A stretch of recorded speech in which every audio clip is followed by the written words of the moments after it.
நலம் வளம் ஆரோக்கியம் சேனலுக்கு உங்களை அன்புடன் வரவேற்கிறோம். இது கதை நேரம். கதை ஒன்று. பவுன் போடும் கரடி. ஓர் ஊரில் ஒரு வியாபாரி இருந்தான்.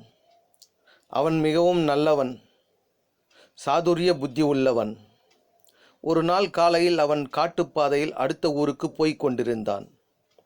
கரடி ஒன்று ஒரு புதரிலிருந்து ஓடி வந்தது. அவனை துரத்தத் தொடங்கியது. பயம் கொண்ட வியாபாரி ஒரு மரத்தை கட்டிப்பிடித்தபடியே மறைந்து கொண்டான். மரத்தை நெருங்கிய கரடி தன் முன்னங்கால்கள் இரண்டையும் தூக்கி அவன் கைகளை பிடிக்க முயன்றது.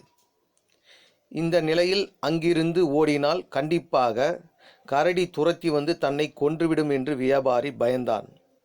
எனவே கரடி தான் நிற்கும் பக்கம் வந்து விடாமல் இருப்பதற்காக கரடியின் முன்கால்களை அவன் கெட்டியாக பிடித்து கொண்டான். மரத்தை அது சுற்ற, அவன் சுற்ற, கரடியும் வியாபாரியும் இங்கனம் சுற்றி சுற்றி வந்தார்கள். அப்படி சுற்றி வந்தபோது வியாபாரியின் மடியில் இருந்த பவுன்கள் எல்லாம் கீழே விழுந்து விட்டன. நண்பகல் ஆகிவிட்டது. வியாபாரி மிகவும் சோர்ந்து விட்டான். சிறிது நேரத்தில் நான் மயங்கி விழுந்து விடுவேன், கரடி என்னை கொன்றுவிடும் என்று அவன் நினைத்தான். இந்த சமயத்தில் பேராசை பிடித்த வியாபாரி ஒருவன் அப்பக்கமாக குதிரையில் வந்தான். அந்த இடத்திற்கு வந்ததும் குதிரையை நிறுத்தினான். ஏன் இப்படி கரடியை பிடித்து கொண்டு சுற்றுகிறாய் என்று கேட்டான். கரடியை பிடித்து கொண்டு சுற்றிய வியாபாரிக்கு வந்தவன் பெரிய பேராசைக்காரன் என்று தெரிந்தது. ஐயா, இது பவுன் போடும் கரடி, அதனால்தான் பிடித்து கொண்டு சுற்றுகிறேன். 100 சுற்றுகளுக்கு 1 பவுன் வீதம் இந்த கரடி போட்டுக்கொண்டே இருக்கும்.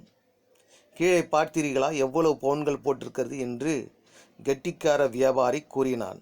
அப்படியா என்று ஆச்சரியத்தோடு கேட்டுக்கொண்டே பேராசை பிடித்த வியாபாரி குதிரை வியாபாரியிடம் கேட்டான், நான் இந்த செயலை செய்யலாமா என்று கேட்டான். ஐயா, தயவு செய்து இதுவரை போட்ட கரடி போட்ட பவுன்களை எடுத்துக்கொண்டு நீங்கள் போங்கள். குதிரை வேண்டுமானாலும் எடுத்துக்கொள்ளுங்கள். இனி கரடியை பிடித்து கொண்டு நான் சுற்றுகிறேன் என்று அவன் கூறினான். நல்ல வேளை என்று கருதிய வியாபாரி பேராசை பிடித்த வியாபாரியின் கைகளிலே கரடியை ஒப்படைத்தான். பவுன்களை மெல்லமாக பொறுக்கி கொண்டான். குதிரையில் ஏறி சென்று நிம்மதியாக தன் ஊரை அடைந்தான். பிறருக்கு உதவி செய்ய வேண்டும் என்ற எண்ணம் இல்லாமல் எதிலும் நாம் என்ன லாபம் அடையலாம் என்று கருதுகிறவர்களுக்கு இறுதியாக துன்பமே வந்து சேரும் என்பது இந்த கதையின் கருத்தாக அமைகிறது. இந்த கதை உங்களுக்கு பிடித்திருந்தால் லைக் செய்யுங்க, சப்ஸ்கிரைப் செய்யுங்க, பெல் பட்டனை மறக்காமல் அழுத்துங்க. நன்றி, வணக்கம்.